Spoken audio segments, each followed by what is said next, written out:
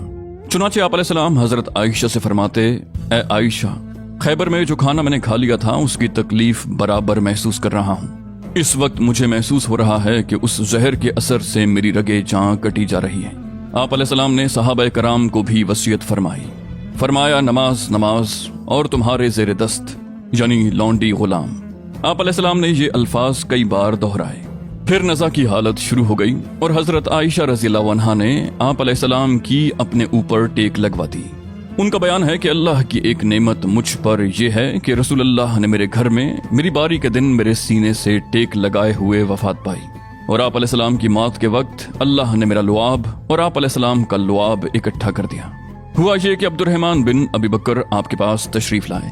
ان کے ہاتھ میں مسواک تھی اور رسول اللہ صلی اللہ علیہ وسلم مجھ سے ٹیک لگائے ہوئے تھے۔ میں نے دیکھا کہ آپ مسواک کی طرف دیکھ رہے ہیں۔ میں سمجھ گئی کہ آپ علیہ السلام مسواک چاہتے ہیں۔ میں نے پوچھا آپ کے لیے لے لوں؟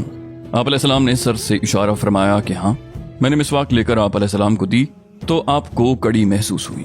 میں نے کہا کہ اسے آپ کے لیے نرم کر دوں؟ آپ نے سر کے اشارے سے کہا ہاں۔ میں نے مسواک نرم کر دی اور آپ علیہ السلام نے نہایت اچھی طرح مسواک کی۔ آپ علیہ السلام کے سامنے کٹورے میں پانی تھا۔ آپ پانی میں دونوں ہاتھ ڈال کر چہرہ پونچھتے جاتے اور فرماتے جاتے تھے، لا الہ الا اللہ، اللہ کے سوا کوئی معبود نہیں، موت کے لیے سختیاں ہیں۔ مسواک سے فارغ ہوتے ہی آپ علیہ السلام نے ہاتھ سے انگلی اٹھائی، نگاہ چھت کی طرف بلند کی اور دونوں ہونٹوں پر کچھ حرکت ہوئی۔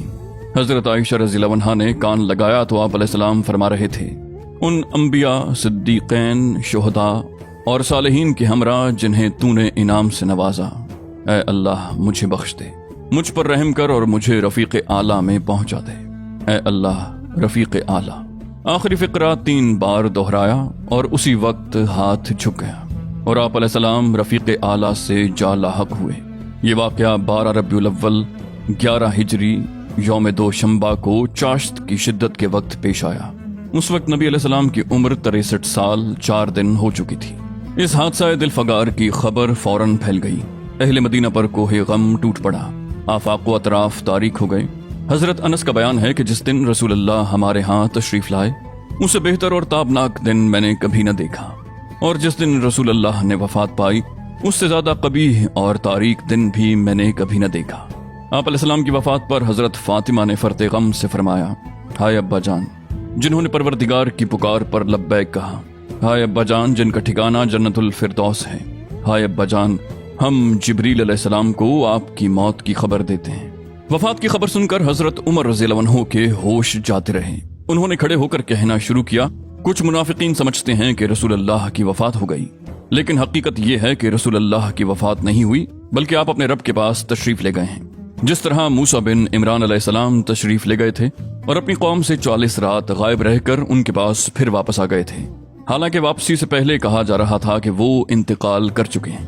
خدا کی قسم رسول اللہ بھی ضرور پلٹ کر آئیں گے اور ان لوگوں کے ہاتھ پاؤں کاٹ ڈالیں گے جو سمجھتے ہیں کہ آپ علیہ السلام کی موت واقع ہو چکی ہے۔ ادھر حضرت ابو بکر رضی اللہ عنہ گھوڑے پر سوار ہو کر تشریف لائے اور اتر کر مسجد نبوی میں داخل ہوئے۔ پھر لوگوں سے کوئی بات کے بغیر سیدھے حضرت عائشہ کے پاس گئے اور رسول اللہ کا قصد فرمایا۔ آپ علیہ السلام کا جسد مبارک دھاری دار یمنی چادر سے ڈھکا ہوا تھا۔ حضرت ابو بکر رضی اللہ عنہ نے رخ انور سے چادر ہٹائی اور اسے چوما اور روئے، پھر فرمایا، میرے ماں باپ آپ علیہ السلام پر قربان، اللہ آپ پر 2 موت جمع نہیں کرے گا، جو موت آپ پر لکھ دی گئی تھی وہ آپ کو آ چکی۔ اس کے بعد ابو بکر رضی اللہ عنہ باہر تشریف لائے۔ اس وقت بھی حضرت عمر لوگوں سے بات کر رہے تھے۔ حضرت ابو بکر نے ان سے کہا، عمر بیٹھ جاؤ۔ حضرت عمر نے بیٹھنے سے انکار کر دیا۔ ادھر صحابہ کرام حضرت عمر کو چھوڑ کر حضرت ابو بکر کی طرف متوجہ ہو گئے۔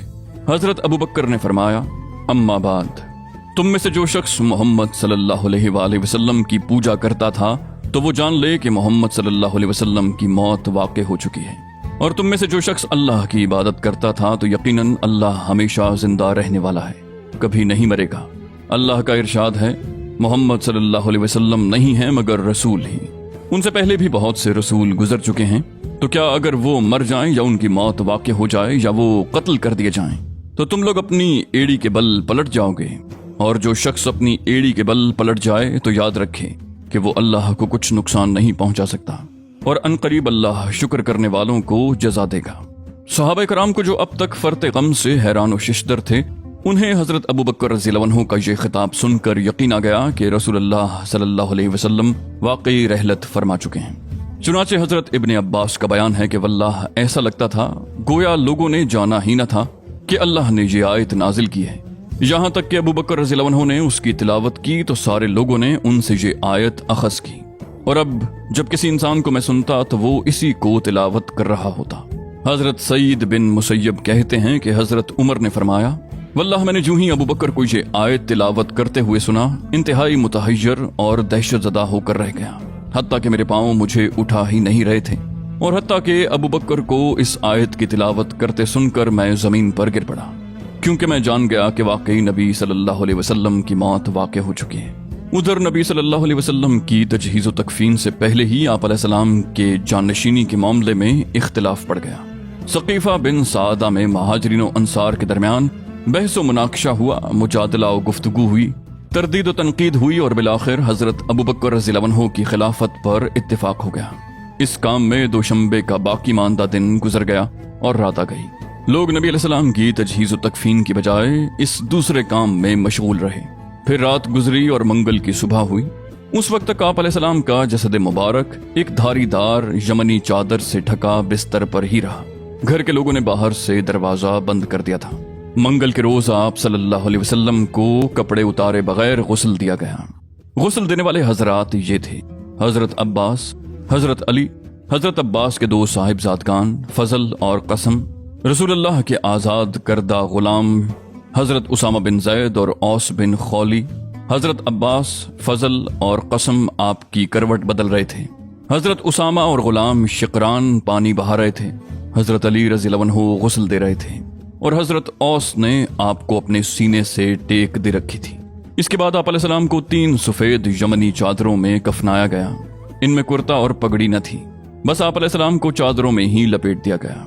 آپ علیہ السلام کی آخری آرام گاہ کے بارے میں بھی صحابہ کرام کی آراء مختلف تھیں، لیکن حضرت ابو بکر نے فرمایا کہ میں نے رسول اللہ کو یہ فرماتے ہوئے سنا ہے کہ کوئی نبی بھی فوت نہیں ہوا مگر اس کی تدفین وہیں ہوئی جہاں فوت ہوا۔ اس فیصلے کے بعد حضرت ابو طلحہ نے آپ علیہ السلام کا وہ بستر اٹھایا جس پر آپ علیہ السلام کی وفات ہوئی تھی، اور اسی کے نیچے قبر کھود دی۔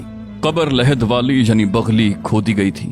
اس کے بعد باری باری 10 صحابہ کرام نے حجرہ شریف میں داخل ہو کر نماز جنازہ پڑھی۔ کوئی امام نہ تھا۔